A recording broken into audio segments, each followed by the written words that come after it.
right, good afternoon, everybody.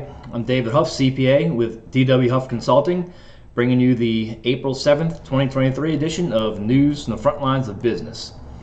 So here we are. I made it through another week, it's tax season, so naturally things are very hectic, so I'm going to keep this short and sweet. But I did want to take a look at a couple things, tax planning wise, but also want to, expand upon something that we looked at last week.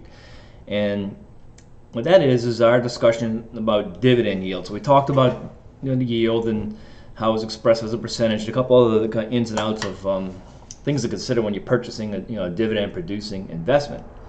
But I also wanted to amplify the effect of compounding. So while we're investing and letting things kind of run their course, this compounding effect becomes a major factor in your investment return.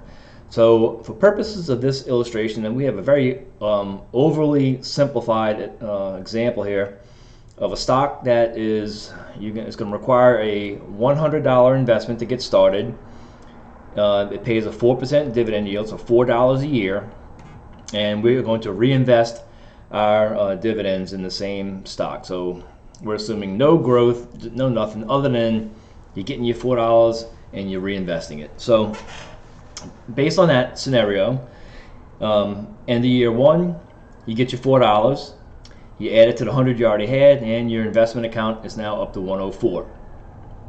Year two, your $4 is going to keep growing by about 4%. So now you got $4.16. Not too exciting, but look how it changes in the second year. So it goes up a little bit more. So it's not just 16 cents because that compounding, the reinvestment is growing as well as the reinvested dividend from the prior period. So at the end of 10 years, your $4 turns into $5.69, which works out to a 42% increase in your dividend. So nothing to sneeze at. So over longer periods of time, it gets, of course, better, and all kind of other things could happen, like you contributing more money to the investment account and getting more shares that way. And then on that bottom row there, with the end of your investment balance, we know the stock price is going to be affected by its growth rate and all sorts of other factors. So those numbers might be a lot higher over longer periods of time. But that compounding effect of a dividend, and it's another reason why we like the dividend paying stocks, is because there is a very, when things get rough, companies are kind of reluctant to cut the dividends because they know that shareholders look to that as a source of comfort when things are, when markets are rough, having rough times and all. So, so we can expect consistent dividends is I think the normal way things work. So, so due to that, the focus on investment that throw off dividends as opposed to your regular growth investment, we find that's just easier to monitor, and it's just kind of, in my opinion, it's easier to understand, and we see here that strategy works. All right, so tax planning idea. So Delaware Statutory Trusts. So I had a client this past week that we dealt with, and at one time they had a lot of rental property, but just one particular property had gone up in value. It had been in that family a long time, substantial amount of gains. And this actually happened last year, but they went to sell the property, so they're looking at what the capital gain hit would have been, and that would have been a lot of money. But they wanted it to continue to earn earn money for them. They weren't going to take the money and liquidate and cash out. They just wanted to invest elsewhere. So this Delaware Statutory Trust was presented to them, and what that is, it's a way to have a bunch of investors kind of pool their money together to invest in other properties. It could be commercial property or other things.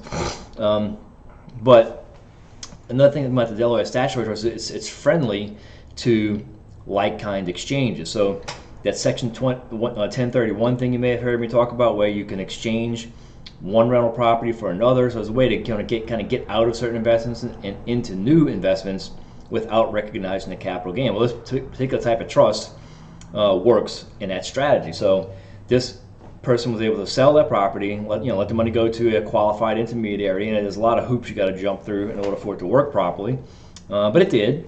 And end of the day, they were in this trust with several other investors that had a bunch of commercial property all throughout the Midwest. Because currently throwing off a nice net operating income of about 5% of their investment. So they're making money.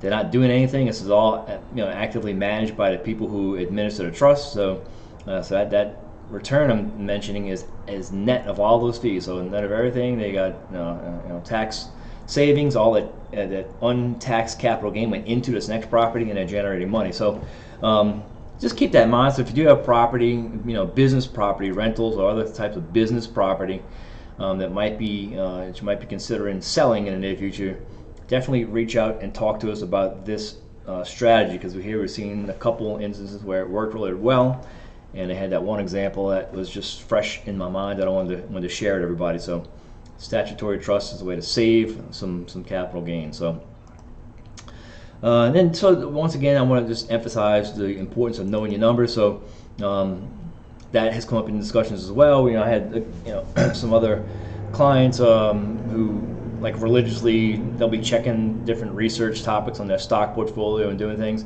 and on a daily basis looking at that and looking at how much they have invested in their accounts. And I would just offer, I guess, an observation here that doing stock research and that has a small effect on your overall investment success, is what I find. Because when you're trading in the stock market, you're going against professional, Wall Street, hedge funds and all these things. So you're not gonna read anything on the internet that's gonna make you a better stock picker than any of these professional managers.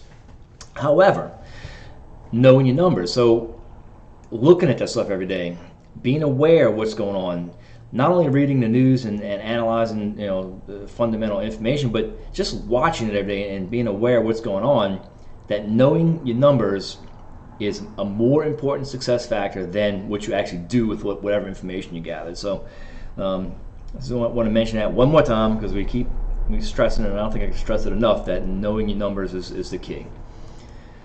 All right, so this week, thankfully, is almost over, but today being Good Friday, we've seen all the stuff up with this upcoming weekend here. We have the Easter Sunday coming up on us here, and all this positive energy seems to be going around. So I just want to kind of have everybody remember that, reflect upon the rebirth and what's going on in this season here. Even if you're not religious, as a secular, component to all this stuff with the flowers blooming and everything kind of coming back to life after winter time. So I don't know, enjoy the positive energy, enjoy your weekend, and I will see you out here hopefully next week if I survive the rest of this tax season. See y'all later.